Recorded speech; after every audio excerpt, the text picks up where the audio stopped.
Good morning, good morning, good morning, good morning, good morning, sippers. Good morning, good morning, good morning, good morning, wherever you are in the world. Yes, I am your on. I am on your phone screen. I'm on your screen, however big the screen is. I'm on your Facebook screen. I'm on your YouTube screen. You're locked in. It is Wednesday, January 28th, 2026. Hello. 28 days into the month of January for the year 2026. You are locked into morning sip. Good morning. Take a sip, take a sip. Wherever you are in the world, if you're in Antigua and Barbuda, it should be 7:30 in the morning. Here in London, 11:30 a.m. Wherever you are, you're locked into morning sip with the girl, Lady Nikki Phoenix. Tag a few people. Let's get the program started. Come on, class. Come on. Get in here. Come on. I'm here. Are you?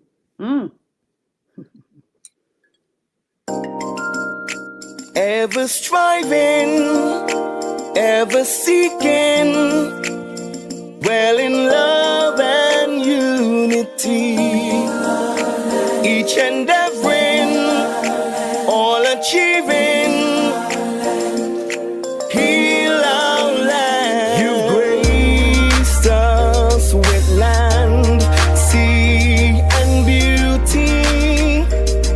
Oh, you fed us from our birth by providing for your children. Oh, from generation to generation, we will lift up our prayer for Antigua, for Barbuda.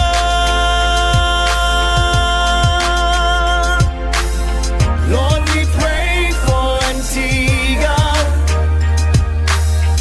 in the name of Jesus. Lord, we pray for our nation. Please heal our land. Please heal our land. You stood beside us in the midnight hour. Your strong arms held us all together.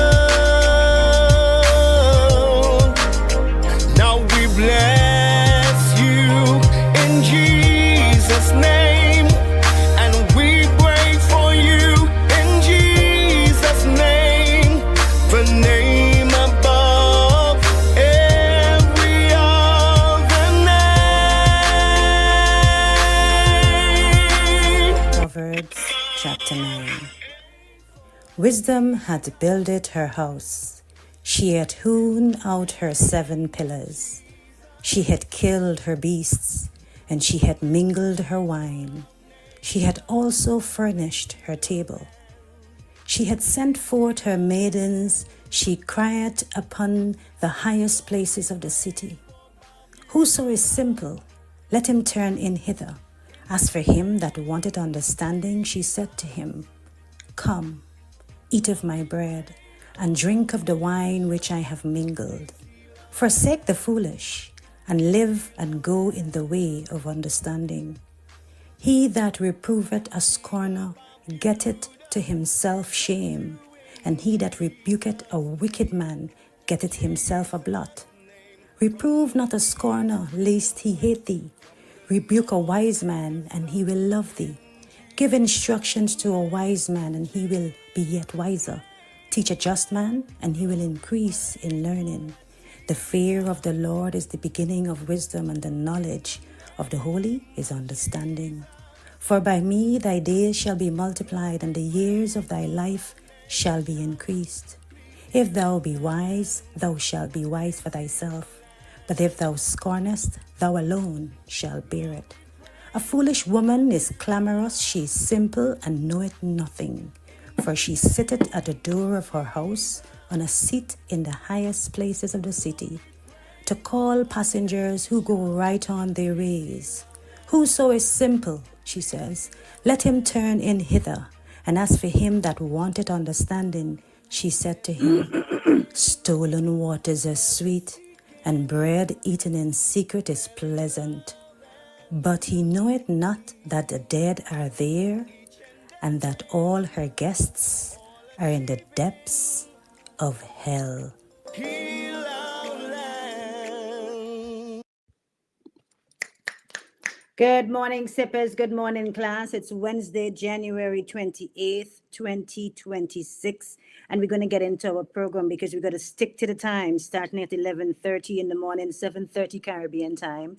And cutting it, I'm just saying, wrapping it up at 1 p.m. latest, 1:15 p.m. sometimes, and if you're in the Caribbean, that would be what, 9:15. So drop wherever you're watching from. I think that's important because when I start the live from now, I'll be able to shout out where you're from instead of just being biased, and just say Guyana and Antigua and Barbuda and then just generalize the Caribbean and then selfishly say, oh, London at 11:30 a.m. Drop where you're joining the class from. So good morning, class. It's Wednesday. I want us to drop the word of the day. We always do the word. It's important because we wrestle not against flesh and blood. Yeah, we wrestle not against flesh and blood, if you know the word, but against principalities and powers and spirits, spiritual darkness in high places.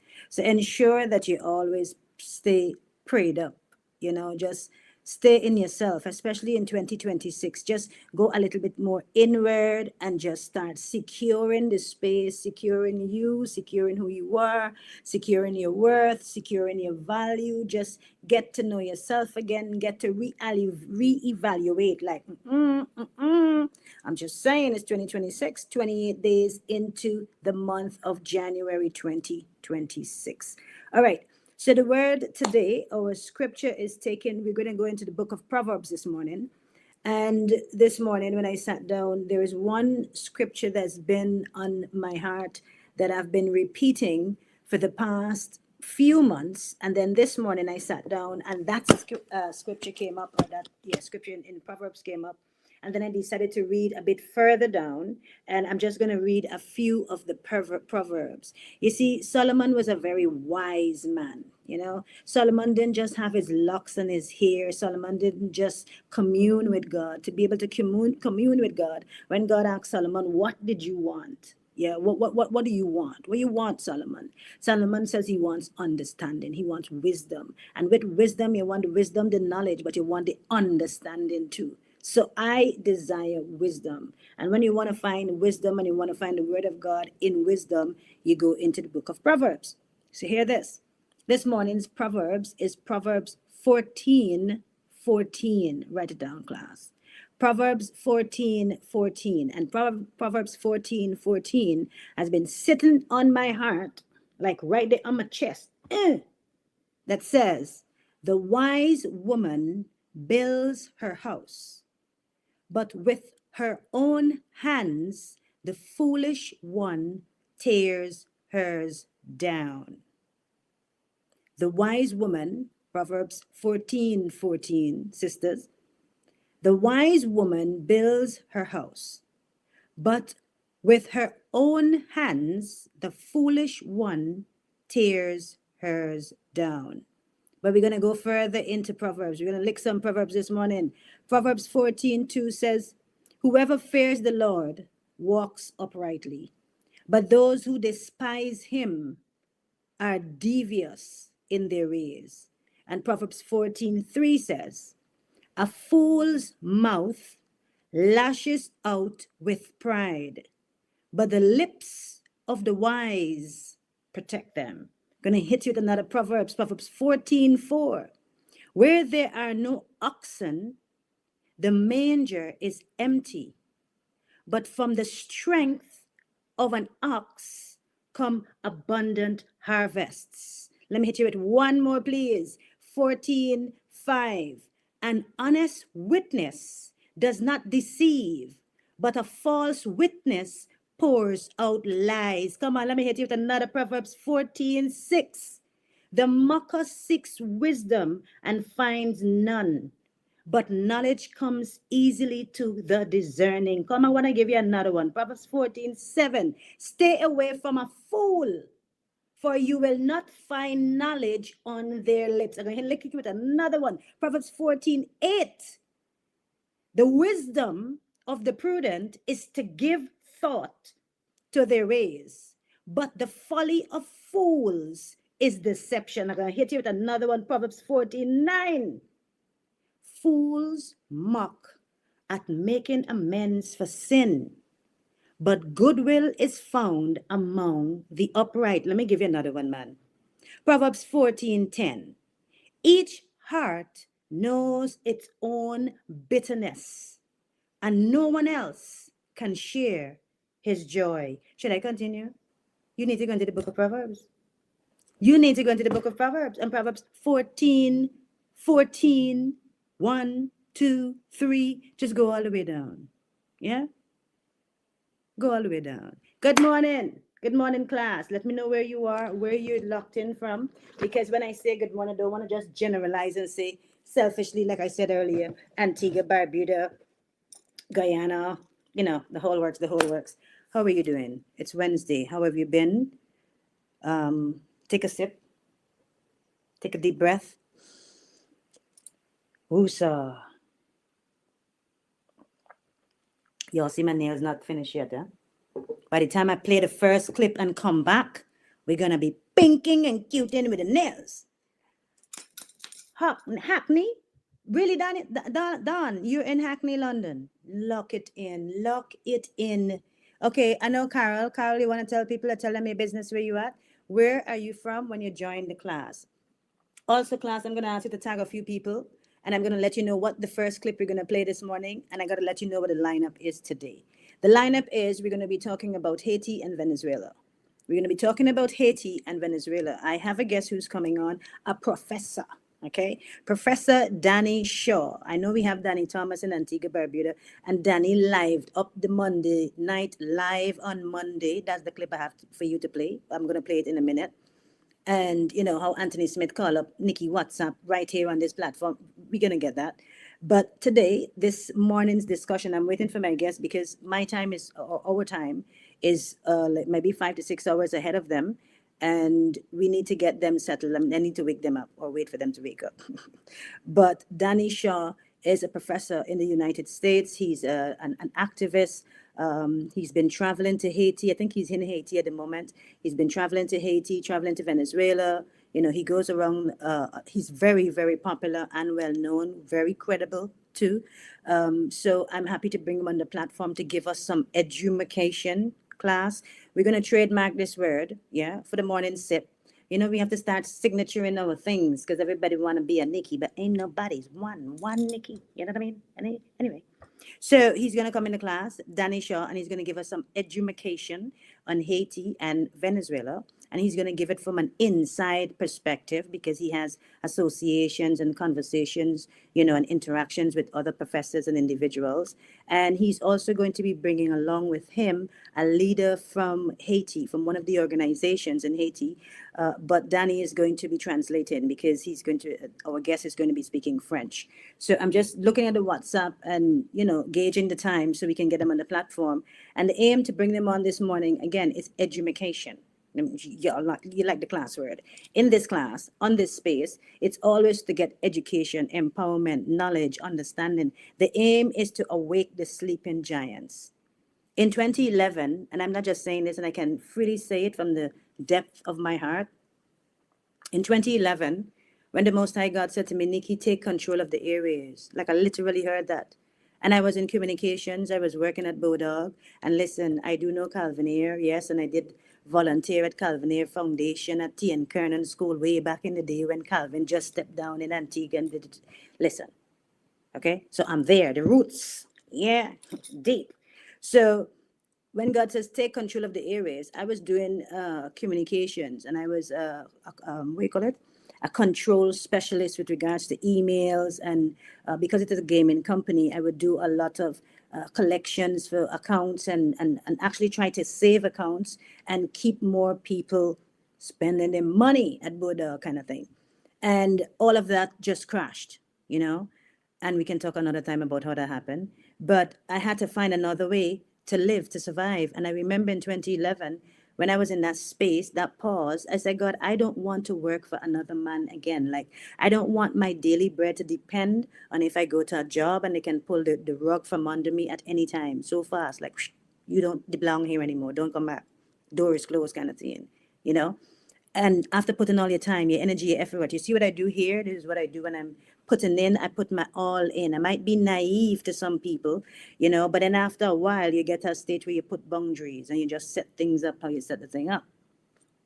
So when God said to me, take control of the areas, I didn't know what he meant because I was in communications, writing emails. At school, my teacher liked to say in the report every single term, she's very intelligent, very interactive, but she talks too much. Nikki, Malika likes to talk. Every single report card, Malika, and every time we get a report card, my mom would say, I can tell you what the teacher is going to say, but I can tell you what the teacher is going to say too. Malika likes to talk. Okay? So taking control of the airways was a direct word and message for me and direction for me. And since 2011, I've been on the radio. I've worked on Observer Radio, Crusader Radio, ZDK. This other guy that had a radio station, I don't know if he still have it.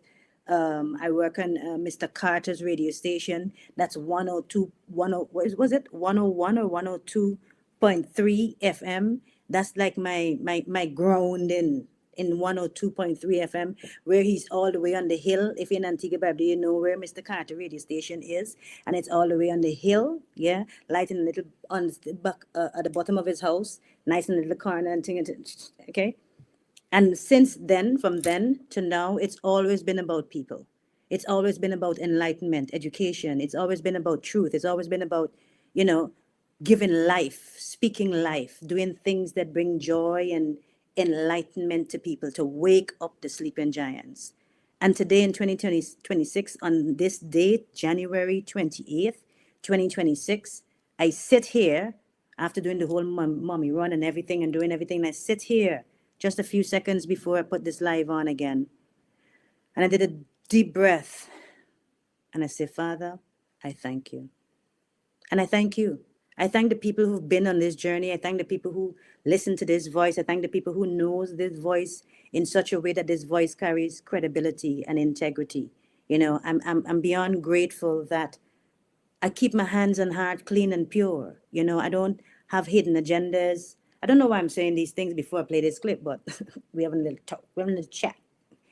But it is very important that we stay true to ourselves. It's too much energy and effort to be sneaky, to be conniving, to lie, when you can't be honest with people and with yourself, it's a bad thing. Because if you can't be honest with people, you automatically can't be honest with yourself. Like only hurt people hurt other people. And if you can't give good, that means there's no good in you. If you can't find a way to be, should I say, honest again and transparent and, hold up integrity, not just talk about it and yeah. All right. So I say all of that to say this platform has always been here. There've been individuals who come on board. There've been individuals who've been here from the beginning, and I welcome every single individual. But when you come into this class, there's a different space. This space is for education. We're not here just to do the drama and have a laugh and all the excitement. We do that. But it's vital that every Monday and Wednesday when I come here for 1.5 hours or for whatever length of time that we gather in this space, it must bring relevance and revelation. It must bring good vibes to you and to your day and make you think. And I must bring people that bring the conversation to a whole nother level, that really, again, lifts us to another level, always wanting to improve. Anything when we come and we're talking about God and Jesus Christ and we're talking about righteousness and Rasta and liberty, it's never stagnation. It's never living in the same state, being in the same mindset, thinking the same way, walking the same way, eating the same way, talking the same way. It's never that. It's always more progression. It's always another level. Not in greed and hungerness and hunger and wastefulness. Not in that. But in understanding that royalty, means that it comes with everything that represents. And when you think of yourself that way, mind, body, and spirit, you find yourself working towards that kind of mindset, working towards that kind of space, working towards that kind of living and that kind of being, you know. So welcome.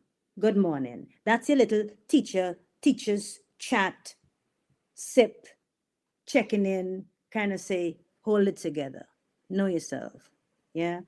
What you're doing in here, hold on to it. What God tell you, hold on to it. The word tell it doesn't matter what you're seeing. It doesn't matter what you're seeing. It doesn't matter what you're seeing. Yeah. You know what you know, what you know. I watch Candace Owens. I know people can say, Candace Owens. I watch Candace Owens. And Candace Owens, I can't wait to get my cup that says, we know, we don't know, but we know. There is a cup because that is Candace Owens saying, we don't know, but we know. Because there are certain things that you know, yeah, you don't know, but you know, because your instinct. And as women, we got to trust our womanly instincts. Trust your instincts. Like, trust it 100%. So anyway, guys, if you miss Monday's class, I've been writing marking the register. If you miss Monday's class, fine. I'm going to give you a pass. If you miss today's class, no pass. Because by the end of the month, I want to be able to give my class a reward. I have to do a reward and recognition for the class. Don't you think? Sherman's here. So make sure you drop where you're locking in from for the classroom and let me know. And also tag people when you join the live, because not everybody's getting the notification. Some people are busy on the run, doing their school run, doing their work run, and their house duties, etc. But once they get a little ping, they're going to come in because they can click it and listen and do what they need to do. I'm just saying. So tag a few people in there. So I'm going to be marking the register, and I'm saying at the end of the month, into the new month, we're getting into the month of February, the month of love, and I want to show some love to you guys. So I'm going to mark the register, and I am going to give a love gift.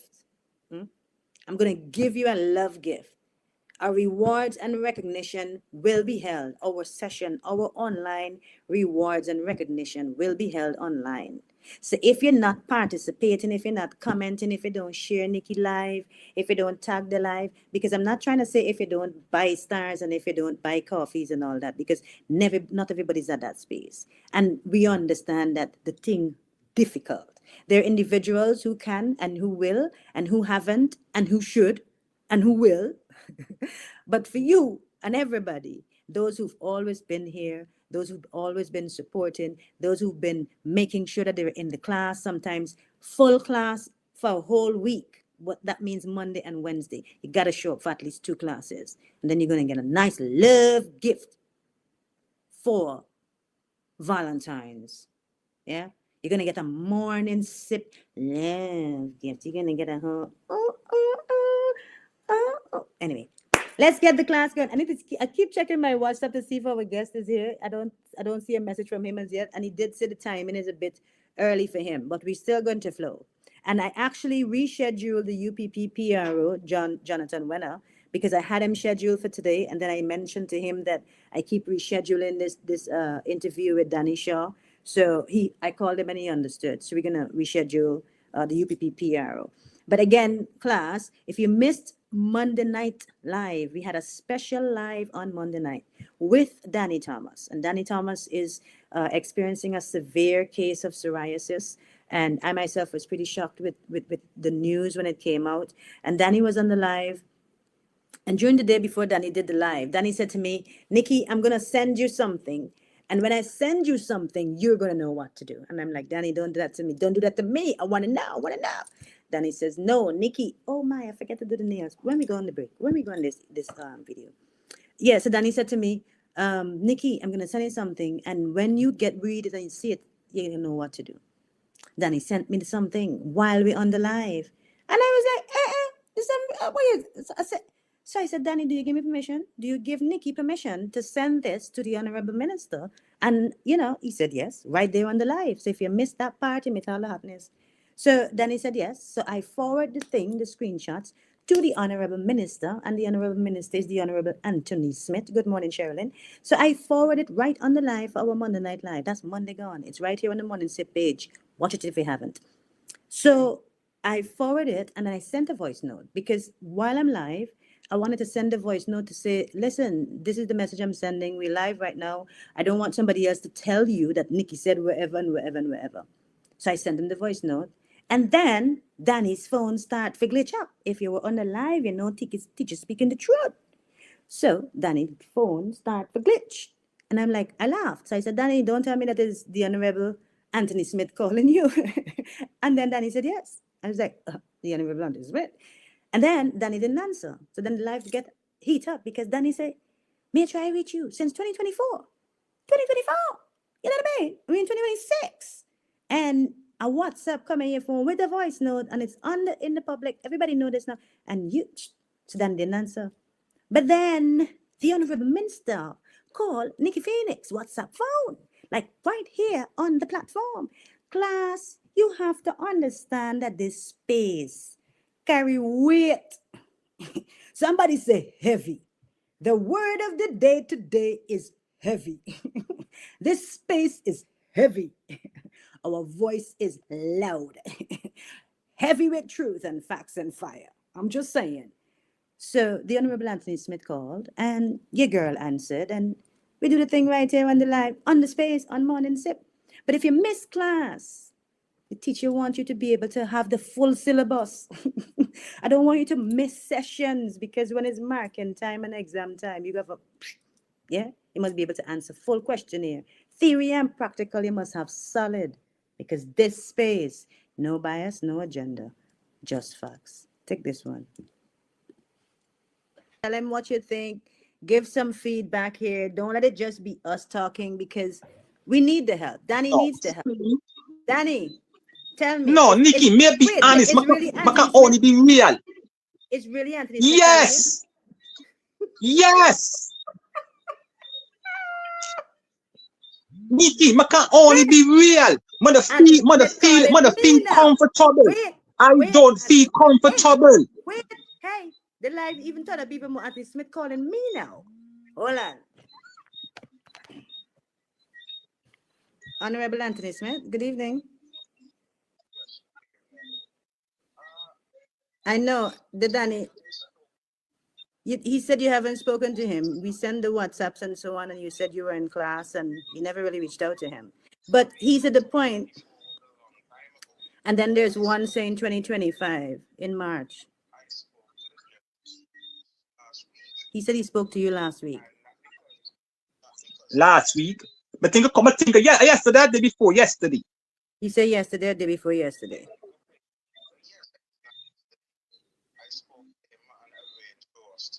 Okay, you say he spoke to you to meet.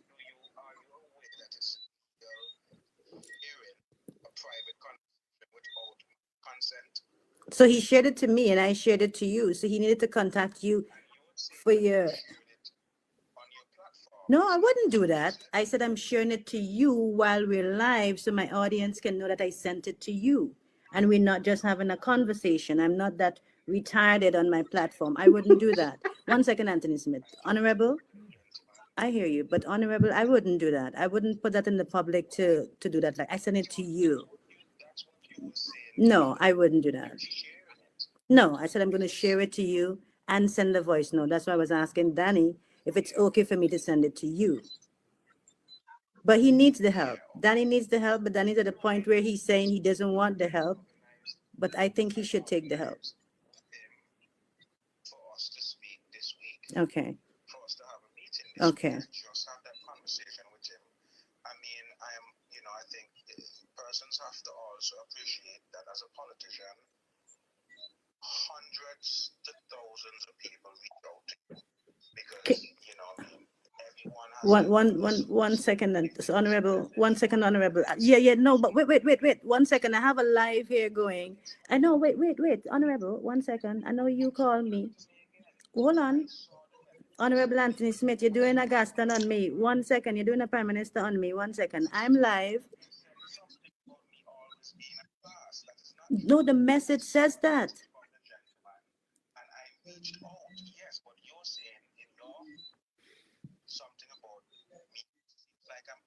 that's a lot. Okay, but what I'm saying, okay, wait, let me fix it up. Hold on, don't come off the phone. I'm just saying that I have an audience here and I don't want to be talking and they're not hearing and I don't want us to say anything that you don't want them to hear. I do have that respect for you.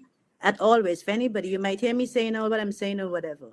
But what I'm going to say is that we're having this conversation now, and Danny, he says that he spoke to you last week or a day or two ago. You said a day or two I ago. He think said he last week, I remember if it's Friday or Saturday. and he said he arranged with you to have a meeting this week. Saw the message, Yes, and he said he only just saw the message. hmm and I'm actually trying to do something. And he's trying to do I want him something. to now come off as if I'm not. Okay. Nikki, only God Wait. Almighty Oh, can no, come and attempt to believe. Okay, I know, but wait, Danny. I want to give on Honorable Anthony Smith's side for the audience. He says that he is working on something. He said he did reach out to you, and he said he did see Ah, the WhatsApp please. message. He's saying that he did see the WhatsApp message, and I would like us to give him the opportunity to do something. We're not at a place where we're asking for help and calling out for the government and people to come out and do things and not give them the opportunity to do it. So, Honorable Anthony Smith, I'm honored to have have you call on the live and to even clarify it. And I wouldn't share a private message to defame you or to do anything like that for anyone. I was just asking Danny, can I send it to you directly? But you're on my phone, Anthony, so you're gonna come on the live, right? You're gonna come and sit in the classroom and take a sip with us? No, of course not tonight, but you need to come. Take care. And take care of Danny, please. Thank you very much. Yes. We will set up a meeting All right. for the conversation Okay. Thank you very much. on Saturday. Yes. Thank you. Okay. Bye-bye. Hello, When they have Danny. power and authority, they don't give a damn about nobody. Let me tell you something, right? If he wanted to help, he would have helped. My spirit to tell me do not take it because nobody gonna master me. Man, I go down on my knees and beg for no help from nobody. The only body may get up on my knees and beg from are Jesus Christ. Whoop-de-doo. Man, I feel like I want to take him. All right. So if you miss it, go and catch the live. And I see that Danny says he called me and we had a conversation. So we know that we have certain, we know how to do what we do, and we're not going to enlarge an infected wound. I say infected because the honorable minister, every minister of government in Antigua and Barbuda need to know that they have a responsibility to the people. Yeah. Any minister, any individual, they got a position. Any person that have a position of authority.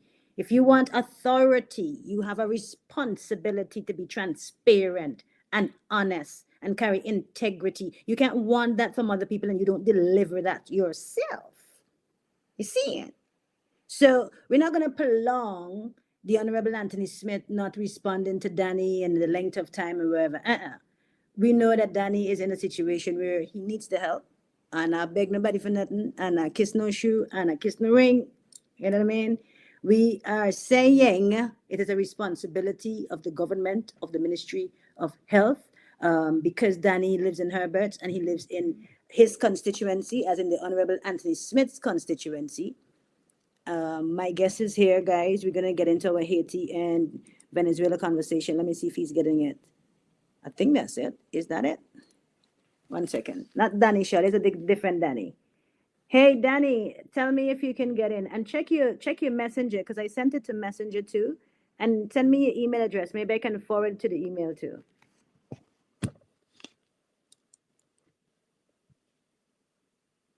Oh, Tamisha, we don't have to know. We don't have to ask him, Tamisha. I played a clip and then I did a video where the Prime Minister said that Anthony Smith sat right down in his house and wrote his resignation letter. So we didn't even need to ask Anthony Smith who wrote his resignation letter.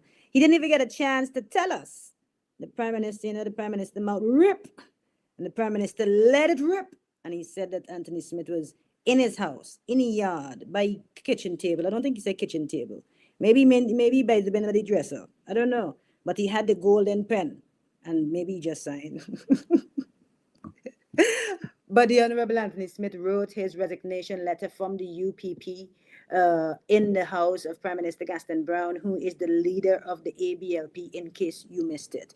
Yeah, and also the Honorable Anthony Smith was a part or a member of the UPP and showed up at the UPP meeting that they had on the Sunday. And then on the Monday, the Honorable Anthony Smith showed up at the Parliament House with the wonderful, which I love very much, Sir Robin Williams. Is it Sir Robin Williams? Yeah. Who is good. Okay, our guest got it. He's got it locked. So Danny Shaw, a professor, my friend that I met in Venezuela in 2019, he's going to be joining us. And also leader of the group, I need to pronounce his name properly, Ezai Mulegaf. I'm going to ask them to pronounce it too and ask him. And Danny's going to be doing the translation for our guest who's going to be joining us from Haiti. Yeah, what was I saying about the Honorable Anthony Smith? Hey, can be trusted? Huh?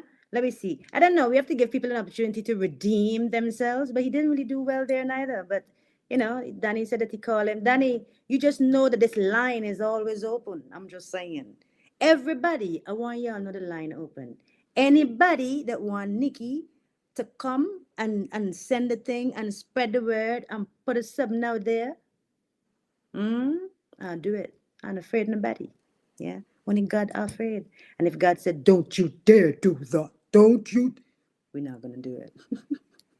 So James is in the house. James is late to class. Who else is not in class this morning? Who else is not here in class? Guys, good morning. Why are you not in class? We're about to have our discussion. Our guest is here. I wanted to give you a little feedback regarding what's happening in Haiti. And I also wanted to give a synopsis a little bit on why this conversation is relevant and why we're having it. Because you know that we're covering here in the space, we cover a lot of what's happening in Antigua, Barbuda, what's happening in Guyana, and what's happening in the Caribbean. This conversation regarding, oh guys, you notice that teacher switched into teacher mode, yeah? My bad, sorry. We're switching because our guest is here, so let's get to work. So the conversation that's surrounding Haiti, what's happening in Haiti, what's happening in Venezuela, it is a Caribbean crossroads. Whatever is happening within Venezuela, especially, has a triple effect, or a ripple effect, I should say, sorry, on Guyana, on Antigua, Dominica, St. Kitts, the Caribbean islands. And I think one of the things that we have been failing to do is to have conversations with individuals who are in these countries, individuals who might have been parts of organizations, having constant dialogue with those individuals that we have not been having. And it's beyond an honor. It's like more than an honor to have my friend Danny Shaw here on the program this morning. He's just going to educate us. Remember, on this platform, our word is education. We're going to teach the professor. The professor is here, but we're going to tell the professor our word is education. But he's here to share, tell us a lot about Venezuela, help us to understand the dynamics of what's going on, help us to understand a bit more of what's going on in Haiti. And I think I'm just waiting to see, Danny, can you send the same link to our guest who's in Haiti, and he can join and just put his name there and so on. Beautiful. Thank you. So it's important for us to be able to hear the voices, have these conversations. So those of you in the class, I would ask that if you have any questions, if there's any particular article, if there's any aspect of our conversation this morning that you'd want Danny to elaborate on or want us to dig a bit further, anything to bring clarity on the pressures that can come for Antigua and Barbuda, Guyana, the Caribbean. And I have a couple of questions specifically that I'd like to ask the leader in Haiti, and then we can get a better understanding. If we need a follow-up conversation, we'll do a follow-up conversation. But good morning again, class, and you need to drop in the comment section where you logged in from. Let me know what your sip of choice is for the morning. Remember, it's a free independent platform. I work for you guys, yeah?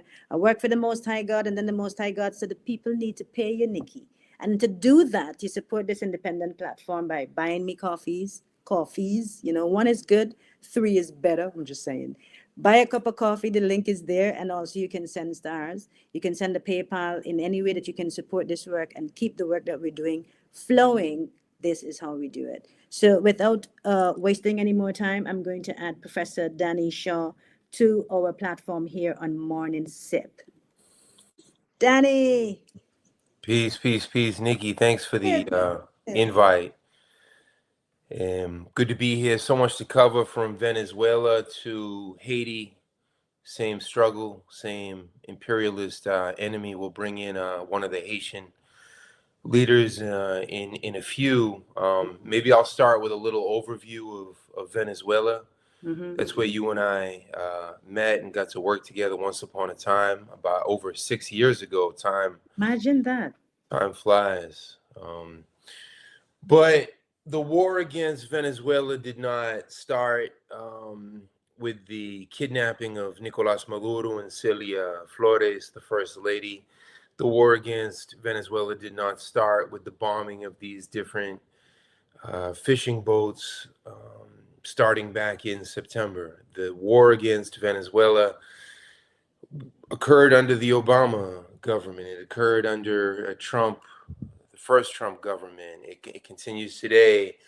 Ever since Hugo Chavez won the election in 1998, the powers that be in the West, from London to Wall Street to Paris to Berlin, have done everything to try to crush Venezuela because Venezuela represented a people's uprising. And of course, part of Venezuela is in the Caribbean. So, very relevant to our Trinidadian sisters and brothers and the entire Caribbean. I would urge the audience, as you framed it, we're building, we're all learning, and every time I'm in Haiti, that's what it is. I'm listening to the Haitian people, trying to get information out, and we'll transition to Haiti in a matter of minutes. But for the students and teachers and mentors who join us here, ask yourselves, when's the last time you ever heard one positive word about Venezuela, its system, its leadership? And that's because, similar to Cuba, similar to Nicaragua, similar to China, similar to Zimbabwe, similar to Grenada from 1979 to 1983, the US power structure fears any type of movement, any type of momentum, any type of unity, any type of pan-Caribbean unity. And that's why they've punished the 30 million people of Venezuela with an economic war, with a diplomatic war, with a media war, with a social media war, with a political war, what we can synthesize as a hybrid war, a multifaceted war to try to cripple the Venezuelan people and their leadership's capacity to fight back, to build an economy that is somehow rivaling or outside the US capitalist, imperialist economy. And just to say one or two more words about who I am for the audience, I've been a professor of Caribbean studies, Latin American and Caribbean studies since 2005. So 21 years at the City University of New York. I try to come to Haiti whenever I can. Haiti is the Palestine of the Caribbean. And we're going to bring in a Haitian leader, Ezaïe Jules, in a few minutes. But I just want to make a few links between Venezuela and Haiti, and then we'll see if there's any questions off the top before we bring in, so y'all can hear it directly from the source. And all I'll do is translate. That's really the role I've tried to play since 1998, the first time I came here to Haiti. Haitian Creole is an African language. The Haitian people are, of course, an African people, abducted for hundreds and hundreds of years and brought here to what was once considered the crown jewel of the French Empire. But after centuries and centuries of neglect and colonial exploitation, that's the Haiti that we have today, a Haiti in resistance, a Haiti facing armed criminal gangs armed by the United States. Haiti's also a transition point for a whole lot of, I don't want to say words here that could get us somehow partially censored, but drugs. Easy. We can't understand Haiti and its role in the international economy. The Haitians call it yon économie criminelle, a criminal economy. And if we just tally up how much the COKE economy is in the world, it's about $1 trillion. Wow. We're talking about big, big money. So one of the first lies about Haiti is that it's poor and isolated. It's actually a vital piece of the international chessboard and the international economy. And that's why Haiti has been so thoroughly punished for so long. And I would keep coming back to this formulation that Haiti is the forgotten Palestine of the Caribbean. And as our comrade sister, Lady Nikki, pointed out, this has ripple effects in Guyana, in Grenada, in Trinidad, and of course, whatever countries are closest to Haiti, they feel the fallout of this imperialist pressure as well. And that's the Dominican Republic. So you have hundreds of thousands of Haitians who have fled to the Dominican Republic in search for some type of survival or way forward. No different than hundreds of thousands, millions of immigrants have had to flee the Caribbean to come to New York City and come to Miami. And now we see these brutal attacks on by Trump, by ICE. These are xenophobic attacks. These are racist attacks in the incredibly cold, at times 40 degrees below zero. I'm not even sure how you would say that in the Celsius system, but there is firm resistance back in my country, from Minnesota to New York and across the country, and against ICE. And we have to make all of those connections. What is migration but a byproduct, an inevitable byproduct of the colonial vampire relationship that exists between the Pentagon and Wall Street and Haiti and the Dominican Republic and Puerto Rico? So the Caribbean continues to bleed. And if we were to look at the imperial pecking order, the imperial hierarchy, certainly Haitians are the most exploited and the most forgotten. The Haitian currency, the good, is thoroughly degraded. It's 131 goods for $1. So when you degrade a people's capacity to work and make money, and you thoroughly starve them over the course of colonial centuries, and yes, the Haitians interrupted it in 1804, just as the Venezuelans interrupted this colonial exploitation in 1998. But because of this, there's been the systematic, thorough punishing of these people.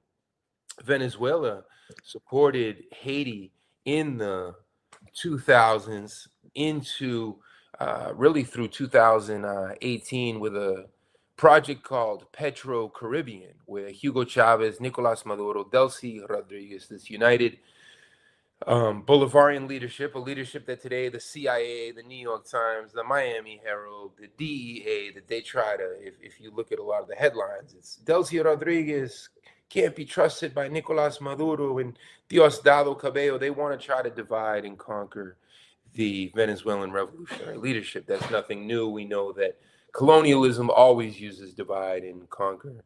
But the Venezuelan-Haitian relationship has always been very, very strong. And the Venezuelans sent somewhere between, I've seen some estimates that say $6 billion. I've seen other estimates, $12 billion. $6 to $12 billion in aid through the Petro Caribbean project, which was siphoned off and stolen by the Haitian elites, by the oligarchs, supported by the Trumps and the Marco Rubios and the politicians in Washington. And that's what sparked then the Haitian uprising of 2018. It was called the Petro Caribbean Uprising, because all this billions and billions of dollars in subsidized oil meant for the Haitian masses was again stolen, sparking in August of 2018 what you call in Creole, yon gros levé campé, a massive uprising against all of this theft and the colonial government. And I was able to be there, to be on the ground, because Haiti, like Palestine, is one of the most forgotten, neglected countries in the world. So I'll leave it there, just as a quick intro. I know I'm moving A bit fast. It's a ton of info. Yes, it is a lot of information, but it is vital for us to be able to have this discussion.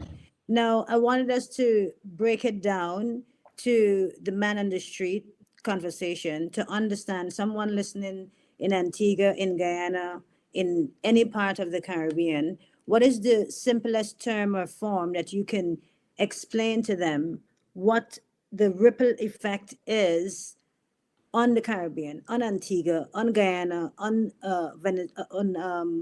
Jamaica, St. Kitts and Nevis, and the effect regarding the refugee asylum, and the effects regarding the strict rules and regulations around the Caribbean and everything that's happening. And if we're looking at Haiti and what happened to Haiti, the challenges that Venezuela is experiencing and the pressures that the other Caribbean islands can potentially experience, talk to us in that way and tell us a little bit about that and what potentially we could be looking forward to.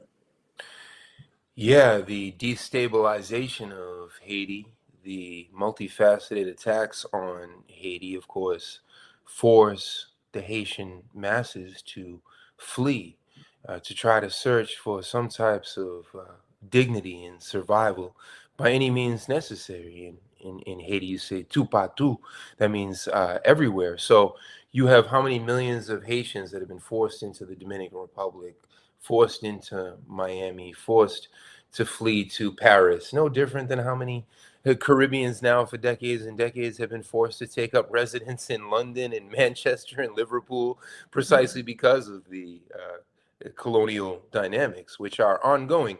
Show me at what point the Haitians were able to interrupt these colonial dynamics, and I'll then show you a point where the colonizers doubled down on their exploitation, on their blockades and manipulation of the Haitian economy. And similar with Venezuela, you have an estimated, the New York Times, the Wall Street Journal, they say something like 8 million Venezuelans who've been forced to leave since the 2014 Obama sanctions. And of course, so many of those Venezuelans have gone to the Dominican Republic and to Trinidad and to the biggest Caribbean communities in New York City, in the Bronx, and in Brooklyn.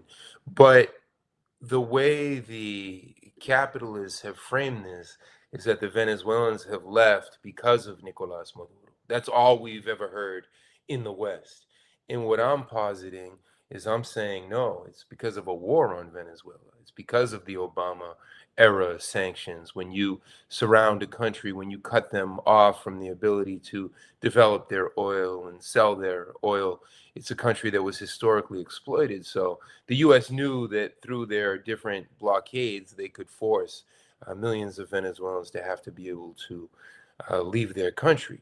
But those blockades, I couldn't put that on the Venezuelan people and their Bolivarian leadership. We have to see the much bigger context. So for all of our friends out there listening, don't fall into the propaganda machine of our class enemies, of our imperialist enemies. We should also always function, think, and fight back and be in the streets as anti-imperialists. And that's what brought Nikki and I together for a conference in Caracas in 2019, where we received training Yes. and in building to understand these wars on the Caribbean people.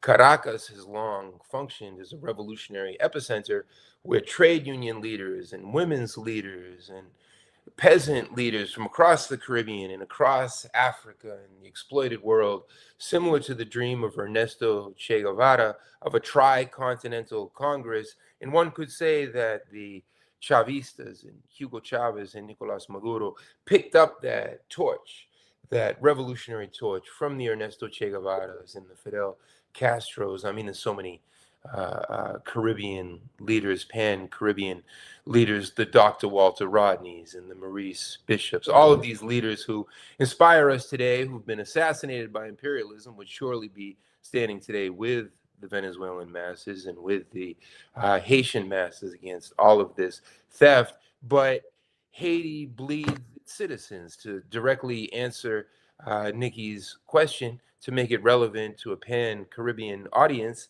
Haitians are going to continue to flee, whether it's quote unquote illegally, whether it's by boat, whether it's to Puerto Rico, whether it's crossing borders, because when you starve a people, I don't care how many walls the neoliberal sellout government of Luis Abinader builds in the Dominican Republic. I don't care how many immigrants and their supporters Donald Trump and ICE murder. Immigrants can't stop coming when you've denied them the right to live in peace in their homeland, and you have completely cut off all other possibilities. And that's what leads to the destabilization. In all of the GUNs, I'm not sure the code word we can use here, the boom booms is what the young people now saying on TikTok, but I can't keep up. You know, I'm a student of Malcolm X, and we were taught to always make it plain. Mm-hmm. beat around the bush. But what they've done now with TikTok and X and in the censorship, so shout out to our comrade Nikki, who continues to hold it down in the realest of ways. I'll take one more question and then I'll just begin translating for Ezai, and we can give him a proper introduction. Of course, of course. The question I really want to ask, and because we're talking about, because of these restrictions, because of making life difficult in these countries, and the mass migration, as we would say, do we have policies, and within the Caribbean, should we consider, and do we have policies that balance humanity with national security? Because I'm hearing what you're saying about our Haitian brothers and sisters, those from Venezuela, and I'd want us to come back to that Venezuela conversation a bit, because I was born in Guyana, and a couple of months ago, or maybe a year and a half ago, President Nicolas Maduro and President Ifrin Ali, to some extent, had a standoff regarding Essequibo, where President Nicolas Maduro mentioned that Essequibo is a part of Venezuela. He even went ahead and made it a constituent, I think, or a part of Venezuela. So that conversation is still there, and I think the U.S. stepped in to say that they're supporting Guyana, and Guyana recently found oil. So this conversation is so deep and vast that even me on the outside don't really understand what is happening. But people across the Caribbean, Antigua, St. Kitts and Nevis, because I think on the phone I mentioned to you that St. Kitts and Nevis Prime Minister actually apologized to our Haitian brothers and sisters because there were some negative remarks being made, I guess, in St. Kitts and Nevis or in the Caribbean regarding accepting Haitian refugees, whether it's in Antigua, Barbados, Dominica. I don't think Barbados signed on to the MOU with the United States. So I want us to talk a little bit about that question with policies that would balance humanity with national security. So I'll break down the Essequibo issue for a few minutes, and then I'll pivot to this balance between the national concerns of these different Caribbean countries and balancing it with solidarity or humanitarianism towards the Haitian masses. I would say that the Essequibo issue is a false issue. The Essequibo region would certainly provide for the nearly 1 million people of Guyana and the people of Venezuela. It's a false issue. The only people who need to be talking are the Venezuelan people and the Guyanese people. When you say the U.S. stuck their nose in there, it's not the 334 million people of the U.S. It's the CIA. It's the State Department. It's the same forces who have bled the Caribbean and South America for how many centuries. What they did was, with the Southern Command, they set up all these high-level military meetings with, President Mohammed Ifrain Ali in Guyana to use him as a type of anti-Venezuelan stooge. And what they would then do is bombard the English-speaking Caribbean specifically with all types of propaganda that Nicolas Maduro and the Venezuelans are the bullies. And this is, again, just imperialist divide and conquer propaganda. We know that the imperialists, with all of their criminal exploits in Africa and Southeast Asia and across the world, could have never done it without the tactic of divide and conquer. And that's exactly what this was. The Guyanese and the Venezuelans should continue to hold talks without the CIA present, hint, hint to the Guyanese leadership or misleadership. Follow the historical example of Chetty Jagan, former president who was also couped by the CIA. Follow the historical example of the Working People's Alliance of Dr. Walter Rodney, blown up by a car bomb in 1980 in the streets of Georgetown. I spent time in Georgetown in Guyana. I was in the camp of former world champion Andrew Sixheads Lewis in his boxing camp. Are you serious? I'm a retired fighter. I have a long history with the So Guyanese. Danny, how you so in the thing, Danny? You never tell me that. You never tell me you go all the way. Danny, you never tell me that you know people that know people that know my people, Danny. I spent a considerable amount of time in Guyana and learned a great deal. And I went into the Walter Rodney archives to see firsthand. So there's a war on Venezuela. It's a war on the sovereignty of the region, but imperialism can only do it if they find their own underlings. So to pivot to Nikki's other question, at the risk of oversimplification, we can divide up the Caribbean into two groups. Those countries who insist upon being independent in those countries who are more than content with being the lackeys, the sellouts, the vendepatrias. That means to sell out your homeland in Spanish. In Creole, for any Haitians who've joined us, they say tisusu blanc, which is basically like a sellout to the white man or the imperialists. So you have countries like the Dominican Republic and Puerto Rico who have done the bidding of the United States and have had extremely anti-Haitian policies. But then you have a country like St. Vincent and the Grenadines, and of course Cuba and the Venezuelans, who have done everything they can to stand in solidarity with the Haitians. But I think what we most need from Caribbean leadership, because CARICOM, and Ezai can speak about this, CARICOM has played a junior imperialist role. It's the CARICOM countries who have led the occupation of Haiti. Haiti is an occupied country. And I'm going to set this up now to bring in our guest. Yes. Haiti is facing two occupations. The first occupation was these gangs, paramilitary gangs, these death squads, armed to the teeth with U.S. weapons, hundreds of thousands of U.S. weapons. And anyone who wants to go deeper into this research, because I know for me it's just I'm moving so quick. Many times my students are like, "Professor, you got to take a break. We have to breathe." But I knew that our time was limited, so I wanted to try to cover everything. Nikki has some of my scholarship, so you can see the sources, you can read widely. So you have this gang alliance called Vive Ensemble, led by a gangster, a former corrupt police officer. His name is Jimmy Cherizier. Any Haitian watchers will know him by his nickname, Barbecue. That's the big name. And Barbecue led these gangs since 2018. And these gangs took over neighborhoods, burned neighborhoods.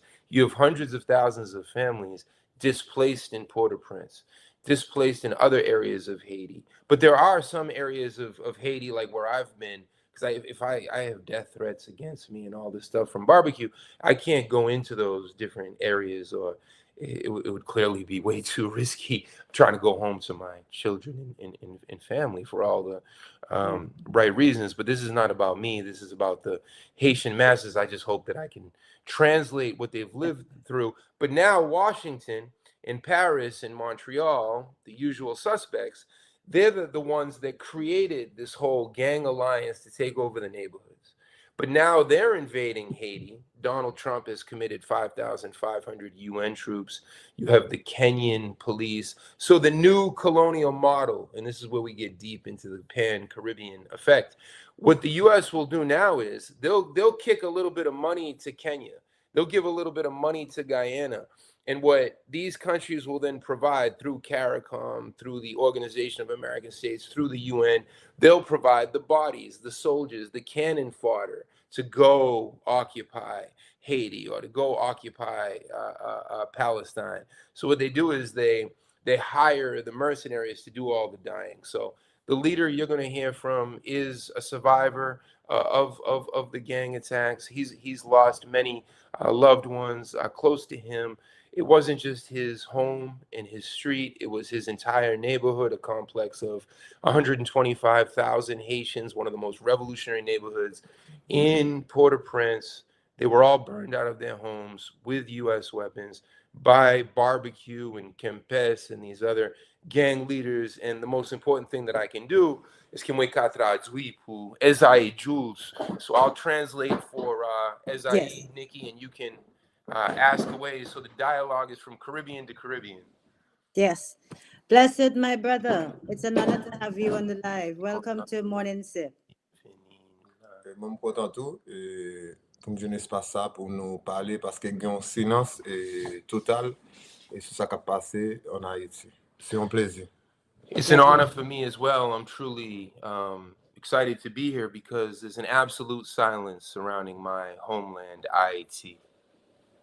Okay, so Danny, I would just ask him to speak about himself, speak about the history. Give us a little bit, and then I can ask questions that I have prepared. Et partager, les cas commencer. Bon, moi c'est Jules Esaïe, et moi c'est membre organisation populaire et qui est le Moligaf. Et Moligaf c'est organisation populaire et qui chita dans deux quartiers populaires qui c'est fondation avec Solino. Je ne dis qui en bas et groupe terroriste et vivant sans mieux. Et moi là aux États-Unis depuis environ 1 an et j'étais obligé de déplacer par rapport avec pression et moi j'ai suivi bon côté pouvoir en place là et puis tout groupe gang yo par rapport avec participation et dans autodéfense et quartier PAM et qui c'est Solino malheureusement qui t'a pas tombé en bas main gang yo et jour qui était 13 novembre 2024. My name is Esaïe Jules. I'm from an organization called Moligaf, which is the Movement for Equality for All Haitians. We're a popular revolutionary organization which grew out of the needs of two particular ghettos called Fort National and Solino. Unfortunately, they took over our neighborhoods. The gangs took over with all of the U.S. connivance, and they forced so many of us to flee. Many of us had to flee from our capital city that we love so much. Others had to flee the country. And of course, we understand these gangs are a symptom of a state power, and no matter in an imperial power, and no matter how much we tried to defend ourselves, because we believe in self-defense, unfortunately, we lost, and they took over our neighborhoods and burned them down, which just creates more, Nikki, of what we've been talking about, more crisis, more refugees, and it destabilizes the entire Caribbean region. Okay, so my first question is Esaïe? Is that Yep. Esaïe? Is that how I pronounce it? Yep. Okay, so Esaïe, what does Haiti need from the Caribbean right now beyond sympathy? Qui sa ou pi bezwen de lot pep Karib la, ki Bon. solidarité. Nous connaissons un contexte qui est vraiment difficile et depuis environ 2 ans que l'impérialiste américain corps groupe utilisé CARICOM. Je veux dire CARICOM c'est nouveau institution qui a organisé la vie politique en Haïti. Je nous connais là et notre date qui était en 2024 qui Jean et CARICOM avec pression les États-Unis et pour manipuler l'institution ça qui c'est CARICOM côté Haïti c'est mamni et côté pour utiliser CARICOM pour imposer pays à yon conseil présidentiel qui regroupe plusieurs partis politiques et puis toute société civile et pays à non plus tout nous connaît que Jean CARICOM est paré et pays qui dans CARICOM yo paré pour participer dans une invasion pays à et yo parlé de avril 2026 côté yo parle environ 15 millions de soldats pour occuper le pays d'Haïti. Une autre fois encore nous connaît qui histoire Haïti gagne avec question occupation depuis 1915 et jusqu'à aujourd'hui nous connaît implication CARICOM, implication Nations Unies, implication corps groupe, implication Union européenne.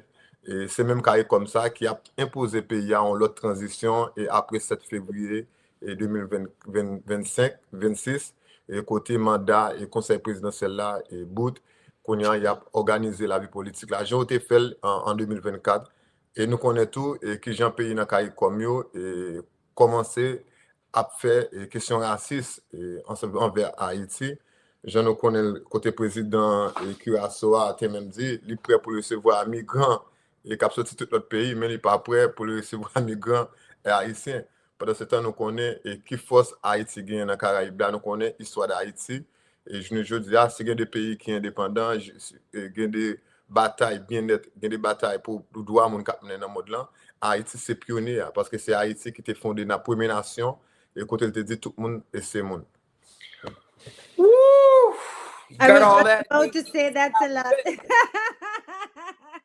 Man, So the next time when he's gonna talk, just say to him just to say a bit, and then have you translate. I got so every can word. follow. I got every and- word. I No, got but every for the next one, for me, and you know what, Danny? Do you know that before the year even started in December, just as I apologize to Azai first, just before the year started, do you know I started learning French? Like I have my little book, and I said to myself, I'm going to learn French. I'm going to learn French, and I'm sitting down here. I'm like, I should have learned the thing, because Danny, I could have been like, oh, and he said, you know what I mean? Come back, check me in a month, check me in 2 months. But But tell me what he said.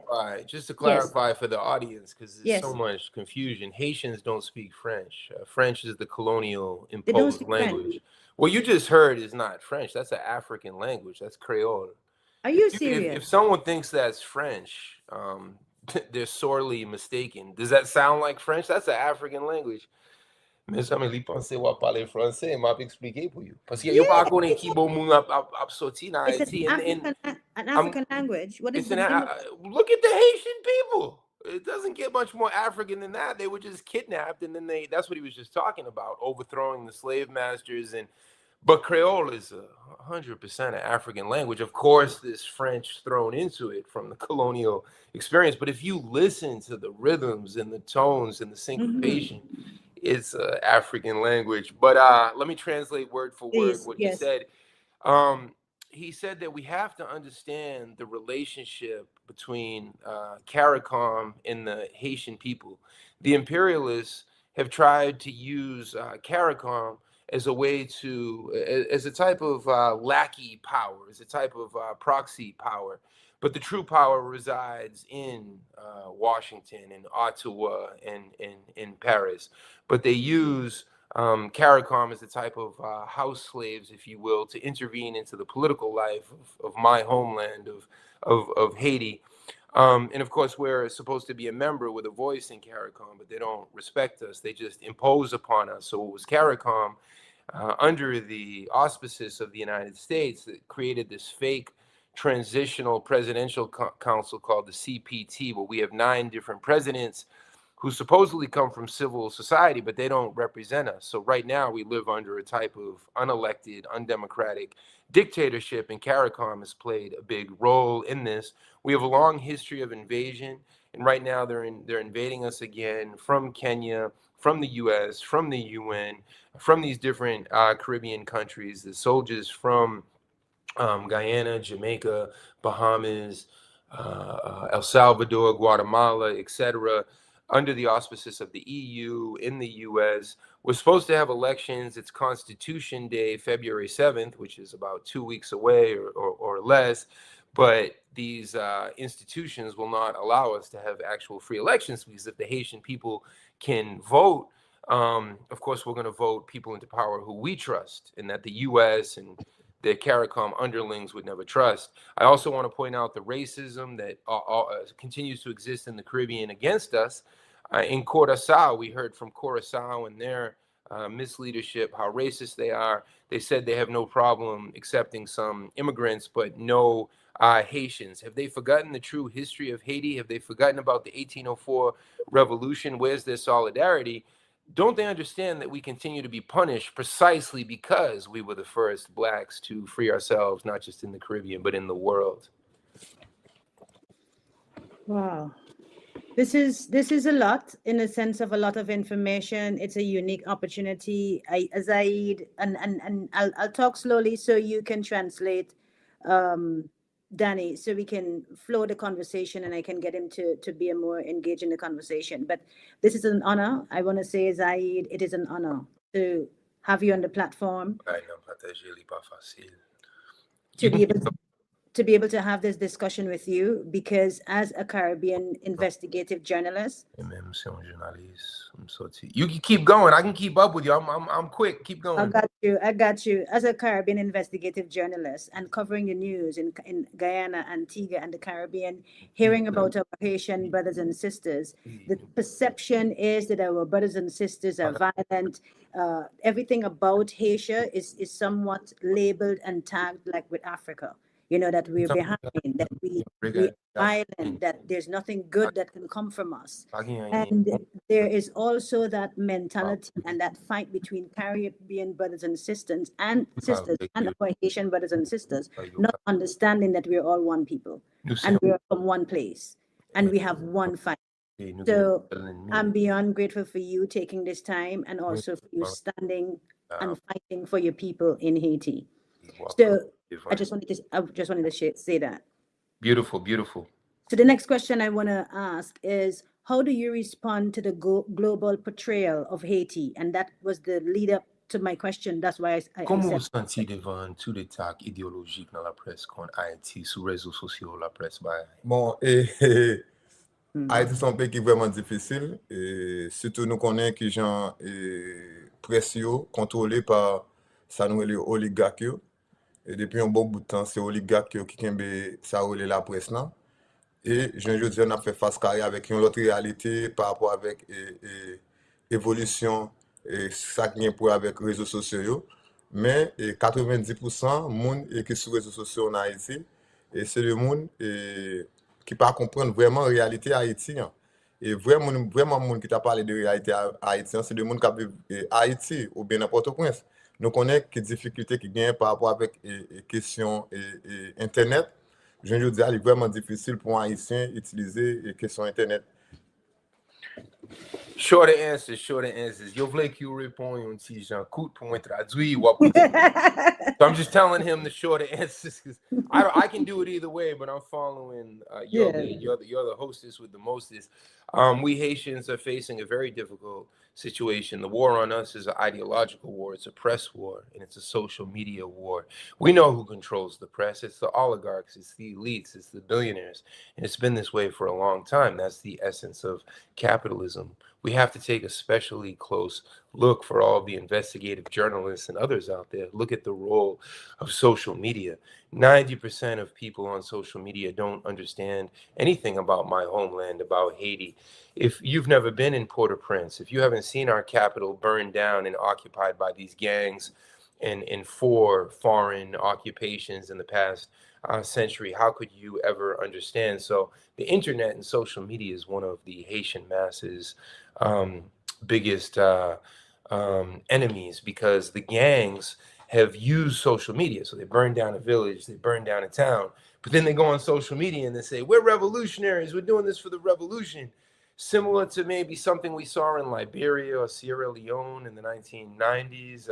It's not the best historical analogy, but just to make it easier for an audience. Do you want him to keep going with that question, or you got another question? Or? If he wants to add something else to that too, he can for sure. Vous voulez ajouter un bail là? Oui, nous connaissons que genre rôle réseaux sociaux jouent dans la conjonction.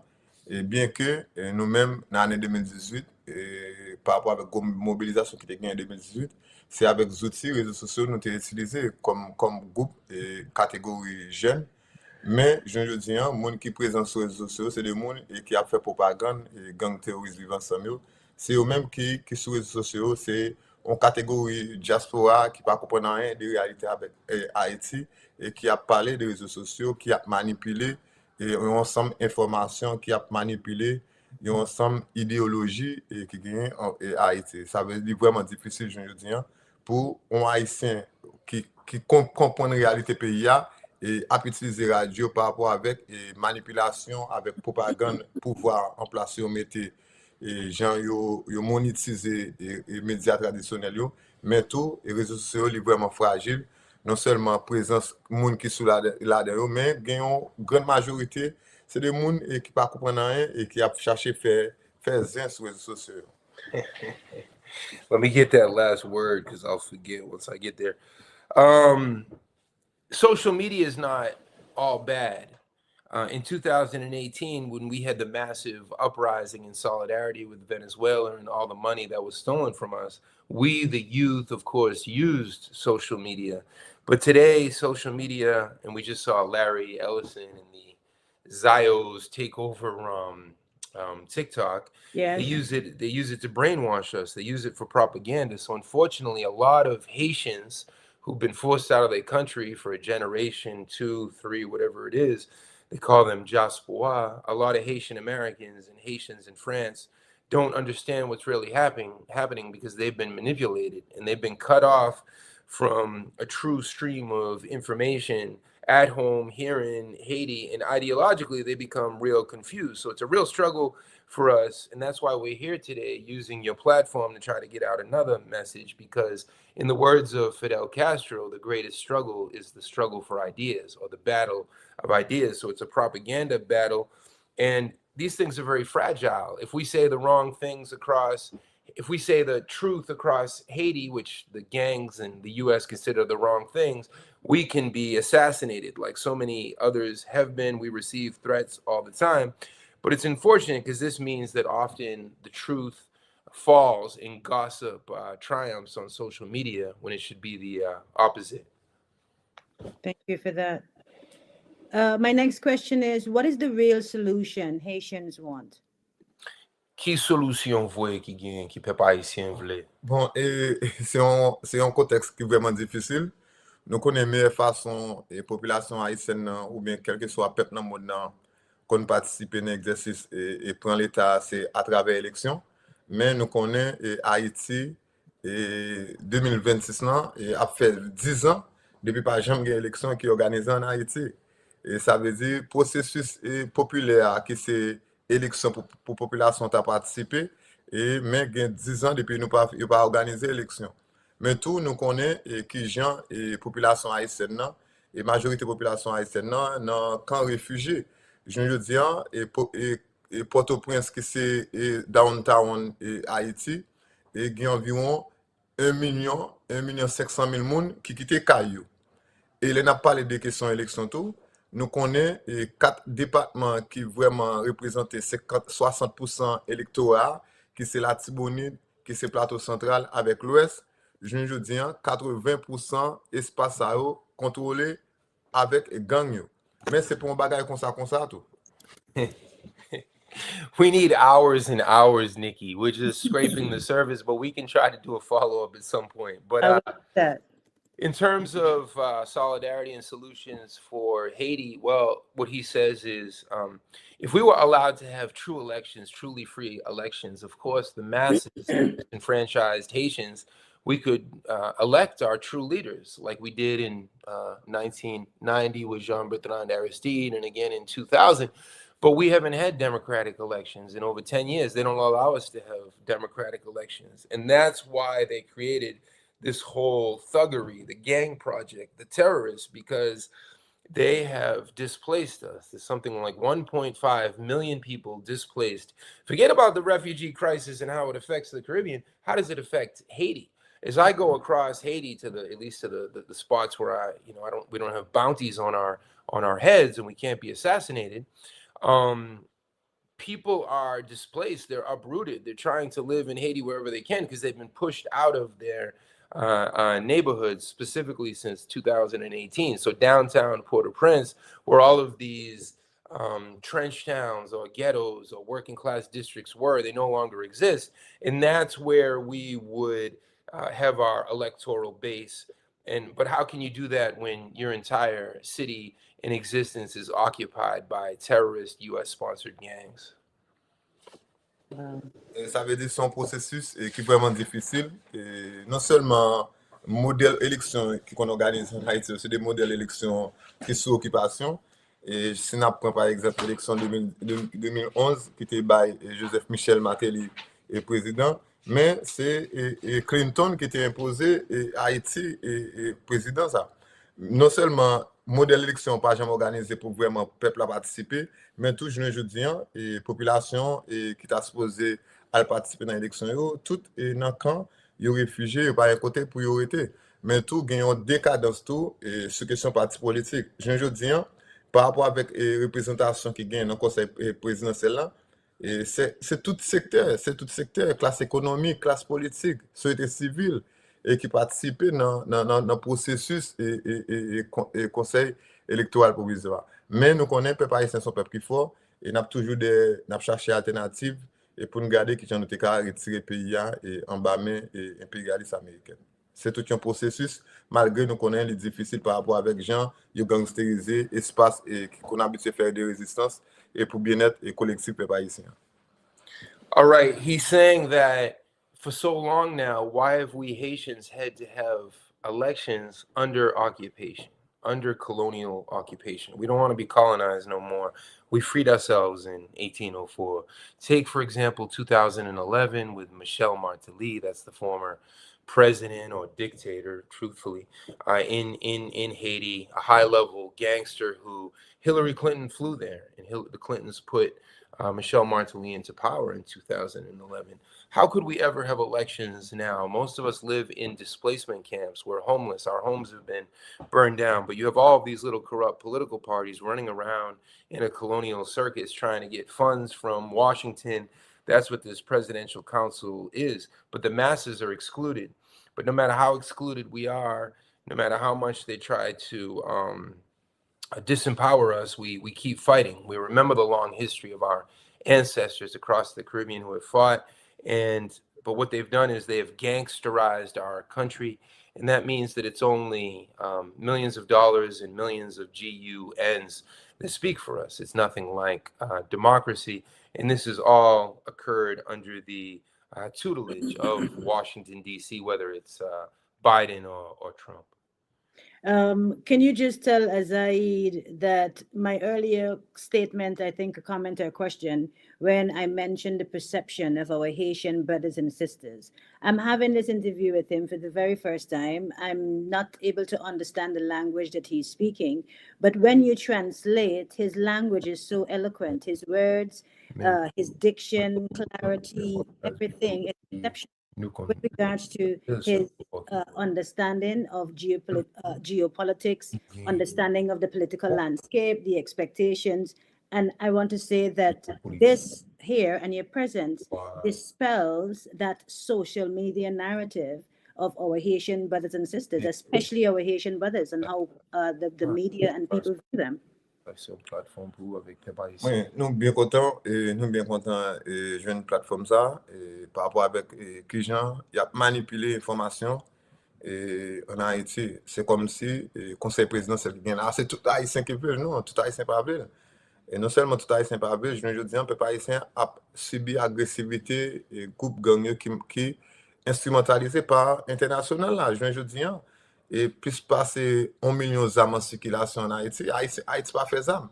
Ça veut dire que tout processus armé qui gagne en Haïti, c'est impérialiste américain, non? Avec complicité acteurs politiques, acteurs économiques qui mettent ce pays dans le niveau ça. Ça veut dire que c'est vraiment intéressant pour nous jouer un espace ça, pour nous discuter, pour nous avancer, pour nous faire connaître vraiment et ça qui passe en Haïti, c'est un réel plaisir. Et pour me participer dans l'espace ça qui vraiment sont espace alternatif, côté nous qu'à discuter, qui est vraiment intéressant. Merci parce que vous partagez l'espace ça avec le peuple haïtien. He said, likewise, what an incredible honor to be able to share with my Caribbean and Chilean sisters and brothers. I'm very honored to be on your platform, Nikki, because what they most want to do is manipulate us and divide and conquer us. And very rarely can you hear directly from the people. And that's why they set up all these fake organisms like the CPT and in the CARICOM, and to take away voices from us. And just a little parentheses from the translation, whoever else is listening out there, any opportunities for the Haitian leaders to actually speak, I'm always there to translate. We can get other translators. And then he kept saying that all of this is happening under the nose of the U.S. They're the ones that have provided over 1 million GUNs, boom booms in circulation across my homeland. And by arming this occupation with their underlings, that's how they can control us. So this is an important space. I'm truly grateful to you for providing an alternative space.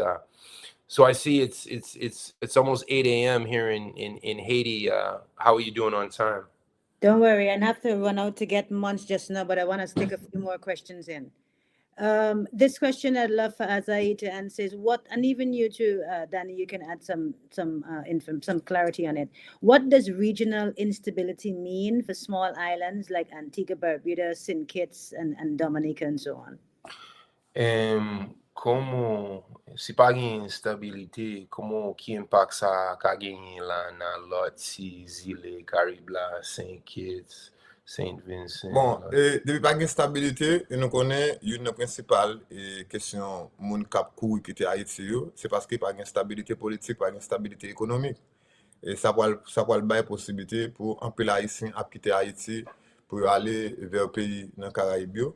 Non plus ça tout, nous connaissons qui gens et groupe gang yo qui ont une économie criminelle et qui a organisé en Haïti, ça veut dire qu'il y a une possibilité pour groupe gang qui a fait des pratiques économiques en Haïti, gain des liaisons avec de l'autre groupe gang qui dans le pays Caraïbes et ça a une possibilité pour mettre les Caraïbes là en danger.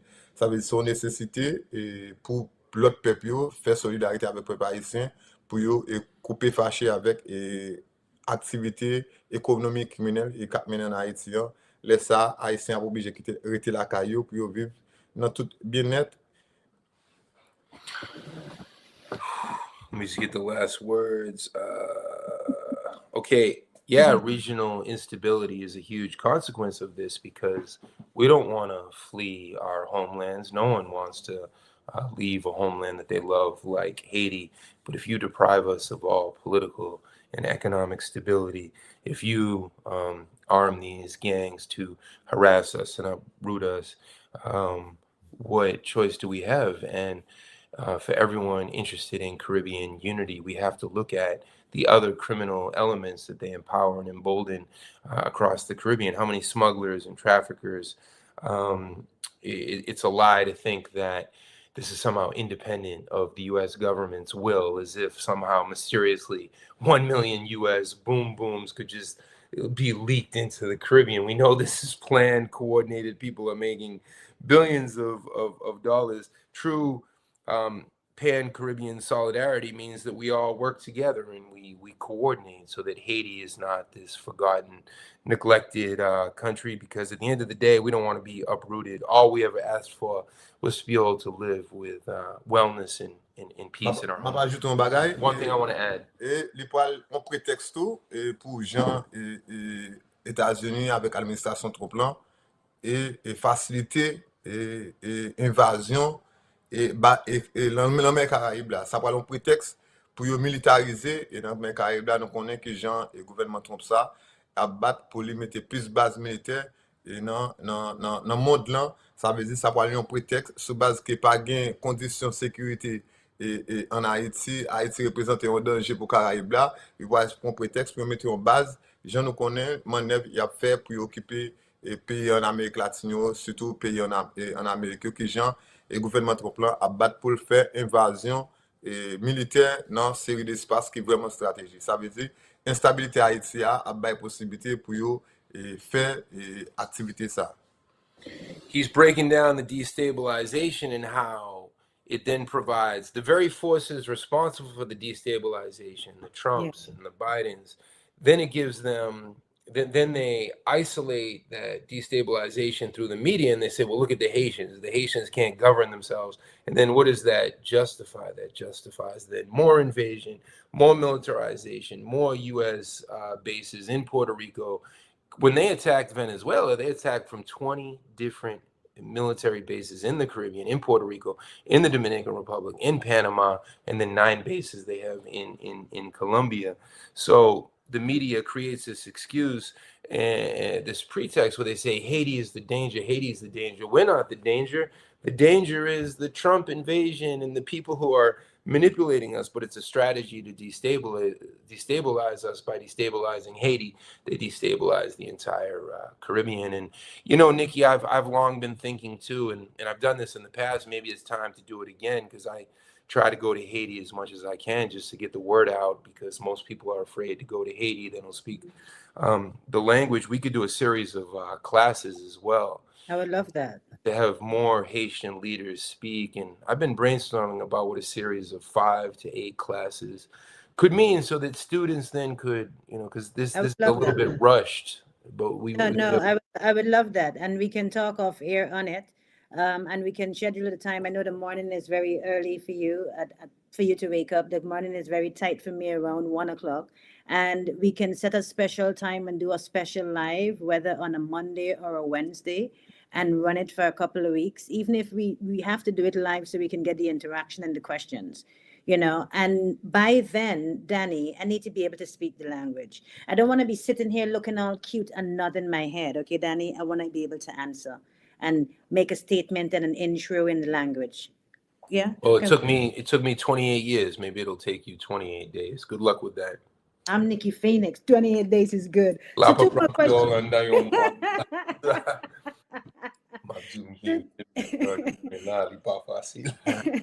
So I have two more questions that I want to give to Azaid, and then I want him to talk to us about his organization and his final wrap up words to get out to our audience. And I also want to invite him back again so we can talk some more. Uh, this question that I want to ask here is, how do we protect sovereignty while still showing humanity? Because we see what's happening with our brothers and sisters in Haiti. We see what's happening in Venezuela. We see what's happening even with the visa ban restrictions in the Caribbean.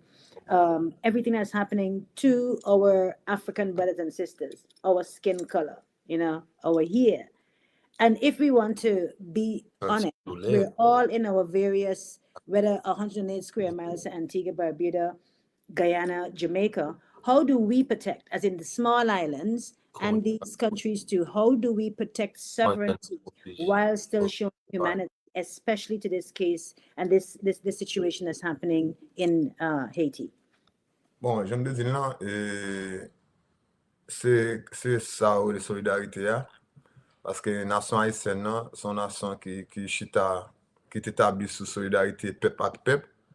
Et c'est ça que tu fait. Et Dessalines, tu es même entré dans le processus. Il te dit, quel que soit le monde qui a couru pour esclavage dans le monde, des propriétés haïtiennes ou libre. Et ça veut dire, nécessité pour faire solidarité avec le peuple haïtien, c'est nécessité pour toujours qu'aimer et ça nous les bien-être et peuple.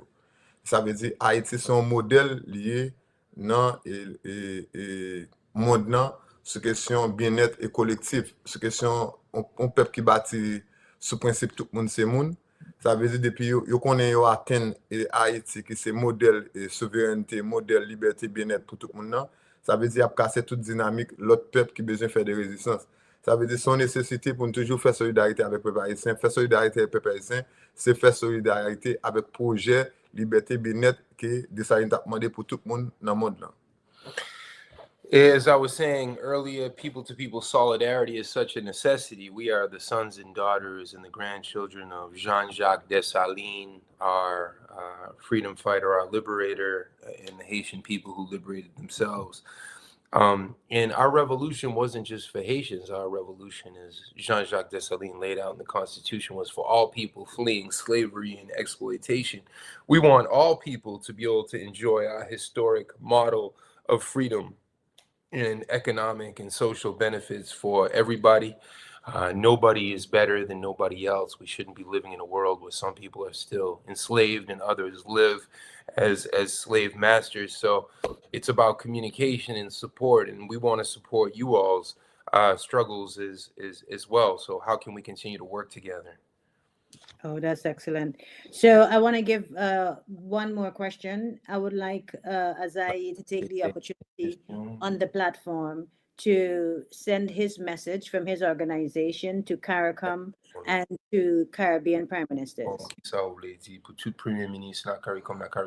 Non, nous connaissons qu'on son contexte vraiment difficile à la veille de 7 février qui va venir. Et ça veut dire qu'il y a une propagande qui a fait pour mettre un autre conseil, une autre transition. Donc on est depuis 2024 et puis après la mort Jovenel de 2021, c'est de transition politique qui a mené le pays.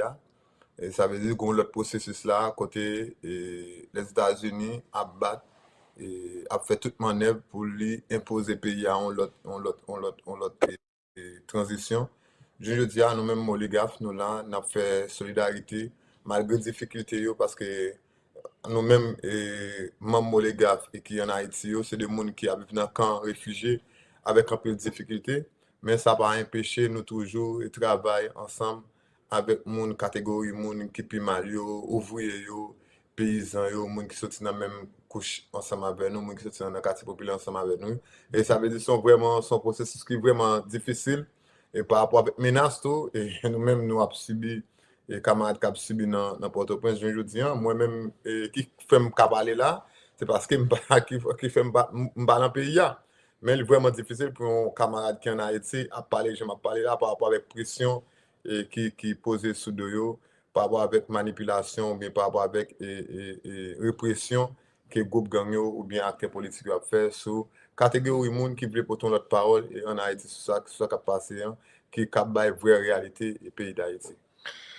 He says that February 7th is the upcoming date. That's the date that we're supposed to have democratic elections denied to us by the powers that be. We haven't had any democratic elections. And what the U.S. wants to do is just have another quote unquote transition government that doesn't represent us. And we have to understand the assassination in 2021 of Jovenel Moise and how U.S. domination has been involved in that. Their organization, maybe I can put in the chat the people to people fundraiser for Moligaf, for the organization he represents, so people can read more. You can share some of my articles which translate into English so much of what's going on in Haiti. Their organization, Moligaf, is under attack. Many of them are underground. And he said the only reason he can even speak to you right now freely is precisely because he had to escape, like so many refugees who are scattered across Haiti and across the world on the run. So many workers, peasants who've been traumatized. When we fight back, we always receive threats. How many of our leaders have been murdered? How many others have been displaced? But wherever there is repression, there will be resistance. That's the Haitian way. That's excellent. I'm very honored to have him on the platform. You can put in the chat, whether it's me on WhatsApp or here in our private chat. I can actually put it in so our audience can see it and click on it. His organization, I'd like him to wrap up with speaking about his organization, giving a message again, a direct message to CARICOM, to all the media, just to get a message out regarding his organization. This election is coming up and their expectations. You know, it's your SOS, an opportunity to have an SOS with what's going on. Bon, et nous connaissons CARICOM, c'est une institution que Haïti est membre, et c'est une nécessité tout pour Haïti un membre CARICOM parce que Haïti fait partie de Caraïbes là. Et message m'a boué et peuple surtout qui dans Caraïbes, nous connaissons que genre question et moun représentant CARICOM yo et manipulé par américains et côté autant dans processus pour te mettre en conseil présidentiel. Et c'est peut-être ça m'a bon message bail et moun qui dans Caraïbes comme yo puis quitter peuple haïtien et définir sous bien-être yo. Et ça veut dire nécessité à c'est organiser élection pour que les haïtiens choisissent un monde et livrer qui pour diriger le pays, mais c'est pas toujours imposer le pays. Il y a un modèle élection sous occupation ou bien il y a un conseil ou une transition sous domination et CARICOM et qui est manipulé par les Américains. Ça veut dire son nécessité pour nous quitter le peuple haïtien décider sur propre avenir et côté lui-même qui a choisi propre président et lui-même qui a choisi propre leader pour diriger le pays. He says to CARICOM, the most important thing, we do think that the concept of CARICOM is so important, and we're a member, and we want that to flourish. We want Pan-Caribbean unity and integration to flourish in solidarity, but we don't want to be manipulated by the U.S. And if CARICOM is just a plaything in the hands of the U.S., we don't want anything to do with it, because right now they're just trying to set up another fake, corrupt government that does not represent any of us. So that's my message. Just leave us alone. If you're not here to help us, if you're here to do the white man's bidding, the imperialist bidding, by all means, leave us alone. We can organize our own elections. It's these colonial and sellout impositions under occupation and domination and manipulation that has denied us the true Haitian way, and the true Haitian way is sovereignty and self-determination. Zaid, I really want to thank you for taking the time on the platform. First of all, I want to thank you for the fight. I want to thank you for the strength that you carry and for the struggle that you've been carrying for your people. May you be guided and covered. You're on this platform right now. You're alive. You're here talking to us. Your life has purpose. I'm a praying woman, and as we wrap up, I just feel like I want to offer a word of prayer for you, for your organization, and for everyone. When I heard that Danny said that you've lost family members, and when you mentioned over 120,000 people being displaced, I could never imagine, we in the Caribbean could never imagine the devastation that Haiti is going through, the constant days of seeing death. constantly, death and destruction and damnation. And it takes much heart and tenacity and courage to keep the fire burning. And I sincerely believe that. So as we wrap up, I just want to offer you a word of prayer. Heavenly Father, I give you praise and thanks and honor and glory, God, because there's none like you and there's none that can match you. God, you're King of Kings. You're Lord of Lords. You're the conquering lion of the tribe of Judah. And God, you said every opportunity is an opportunity for prayer. Every opportunity is an opportunity to give you praise and thanks and honor and glory. And God, I bring Azaid before you right now. I bring his organization. I bring the people of Haiti before you. We bring the people of the Caribbean before you. We bring your people before you, God, because you give life. And only you should be taking life, God. And we ask for a special anointing, a special covering over Azai and his life and everybody that concerns him. A special covering over Danny and this struggle, this walk that they've been walking. Father, their demise will not be like Walter Rodney. Father, every single assassination target being sent to them, God, I use my voice and the anointing and the authority that you've given me, Malika Namkoba Bamvini Moffett, aka Lady Nikki Phoenix. I use my full name, God, to use the word and send back every arrow, every contention, every confusion, every single person that would plan for Danny's life or plan for Azai's life, or anyone that is connected to them on this day, this 28th day of January 2026, we declare, God, that they will have confusion in their own camps. Father, they'll turn their own GUNS on themselves, God. They will have whatever they plan for Danny, Azai, or any one of us, even me, even this platform, even any one of us, oh God, that rising up in this season, this time, speaking truth, mighty God. Let it be confusion in their camp. Let them fall, God, and we will continue to rise and speak truth. This is the season. This is the time. Now is the opportune time, God. So we give you thanks. Continue to cover this young man and his family and his friends, and cover Danny with your fire. Give them divine wisdom, God. Give them intuition, God, when they're supposed to move, when they're supposed to wait, God, when they're supposed to walk, when they're supposed to talk. Just be with them, God, as the same way that you've been being with me.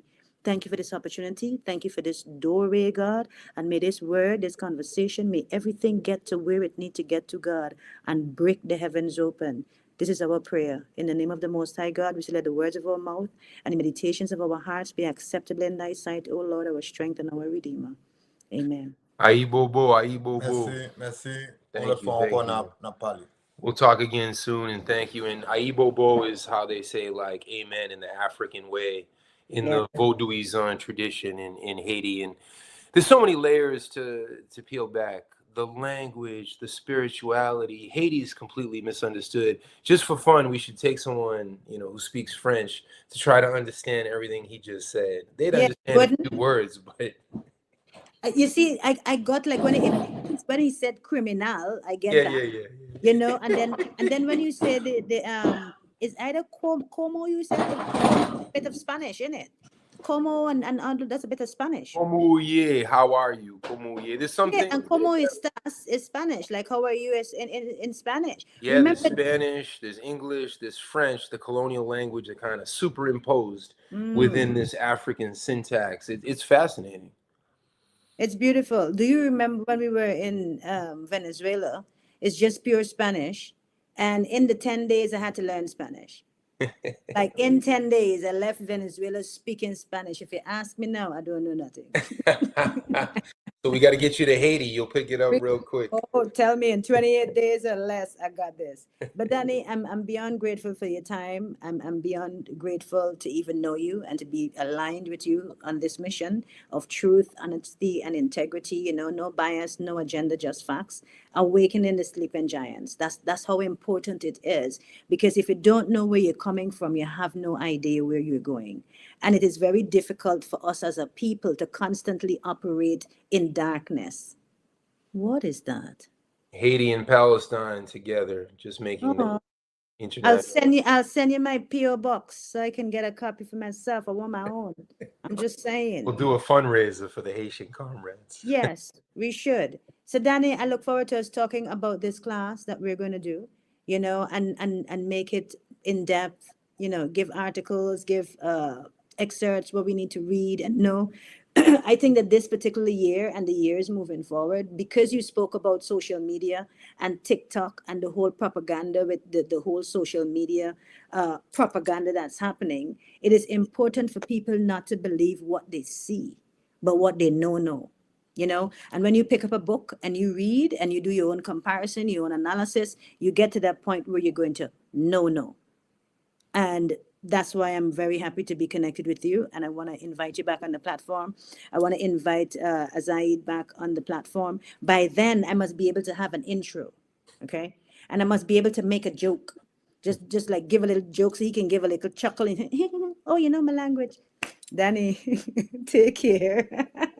Peace, Nikki. You Thank you. We'll want be any in final touch. comments? You want to say anything else? You want to wrap up yourself? Thank you to everyone who joined us. I put the people to people fundraiser there.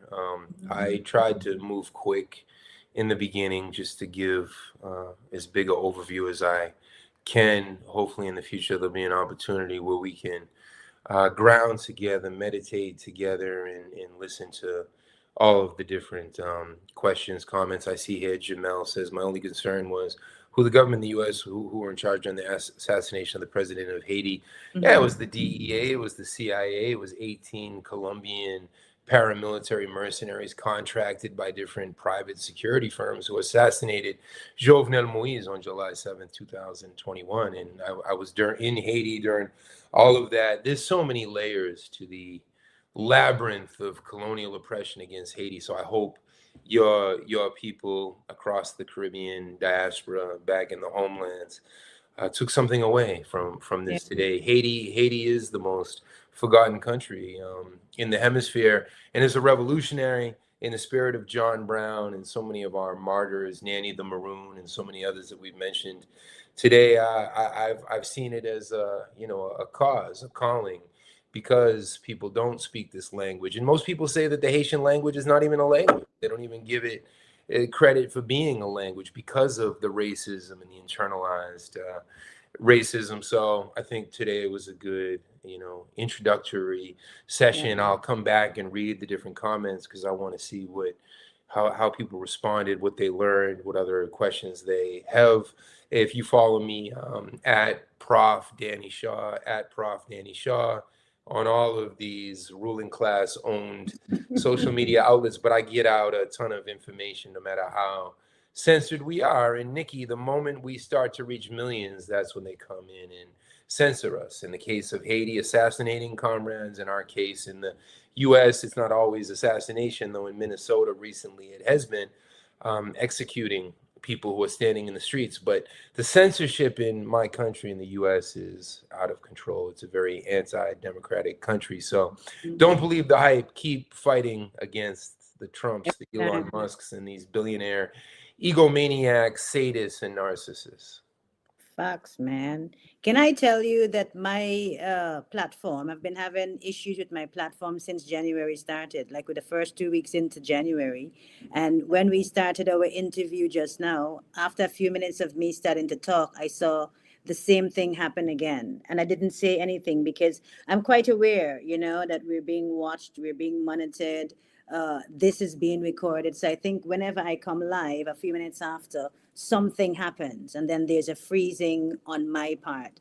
So I'm going to tell our class and tell the students when they get in, one of the things in my research is that whenever that happens, if I have a flip or a pause in my live or something like that, people need to be tagging other people and commenting and sharing so that Facebook understands that whatever is trying to suppress the live, to say it's not interested, don't have this conversation, others tagging it and sharing it will bring up back the engagement and people will get the notifications. Because I'm live and I just got a message from Stancia asking me if I'm not live, if the morning sip is not live. So people are not getting the notifications from the time I go live. So it's not going to cut the work. It's not going to stop. We're going to get to that space where we secure the space so much, like, you just can't get in. You're going to get a passcode to come in, Danny. Take care. We'll talk behind the scenes. Thank you for everything. Always. Take care. Thank you, Nikki. Bye-bye. Of course. Take care. Blessings. So, guys, I'm wrapping up. We need to be heading out right now. I know I'm supposed to be finished, done, and wrapped up since about 1 o'clock, but I need to head out right now. I need to go and get munch, and then we're gonna continue on Monday and Wednesday, 7:30 a.m. Caribbean time, 11:30 a.m. UK time. It's your girl, Lady Nikki Phoenix. This is an independent space, independent platform. Remember, every Monday and Wednesday, you come here to get some education. Okay, we don't do drama. Or do we? But we get education. I'm just saying. I love you guys. Hope you love the class. Rewatch the live. And again, we want to be educated. Watch the live, ask questions. And like Professor Danny Shaw said, Danny says he's going to check back the comments to see if there's any questions. That's a professor. The man is a real professor now. The boy is serious now. Okay, then. Blessings, guys. I couldn't read the comments. I really have to run out. I love you guys. Do you love me? Do you love me, baby? You know what? This table that I'm doing doing my live from, and I have all my books and everything on this table. I came in this morning, I sat down here, and I said to you guys, when I'm wrapping up, I'm gonna do it quick, and I'm gonna say, tell me you are a toddler mom without telling me you're a toddler mom. Go ahead, say to me. Say, Nikki, tell me you're a toddler mom without telling me you're a toddler mom. Tell me you're a toddler mom without telling me you're a toddler mom. Y'all see what's on the table, right? All over my table. It doesn't matter how many times I take them off. He come and he put them and he say, you know, maybe he bring one for me or he bring me a little present. Tell me. Oh, that's my hair. Tell me you're a toddler mom without telling me. You want me to see about? Eh? All them little piece of things all over the place. Like all over. Everywhere look. Tell me you're a toddler mom without telling me you're a toddler mom. Eh? But unfortunately, none of these are Broncos. Should we call Mario? Mario! None of these are Broncos, girl. Y'all see my nails too? Only half got done. And this is the one I hold the coffee with. So when I do it like this, it looks like, look, sorted. You never see me holding the coffee with this hand, do you? This way called when you're Lego, what is it? Lego non-hand. But yes, they are not Broncos. Okay? Somebody call Maria. I'm just saying. Take care, guys. I gotta go. Love you guys. Be blessed. Stay prayed up. I see Doyle says, one thing Nikki will is pray. Even when I call Doyle on the phone, if I call Doyle on the phone, you have to pray. Prayer is power. More prayer, more power. What are you talking about? Stay prayed up. I'm just saying. Yeah? Good. Love you guys. Stay blessed. Full joy your Wednesday. It's a wild Wednesday. What are we going to do today? Nikki, go, go, go, go, go. Go get the child. Go get the child. I'm going.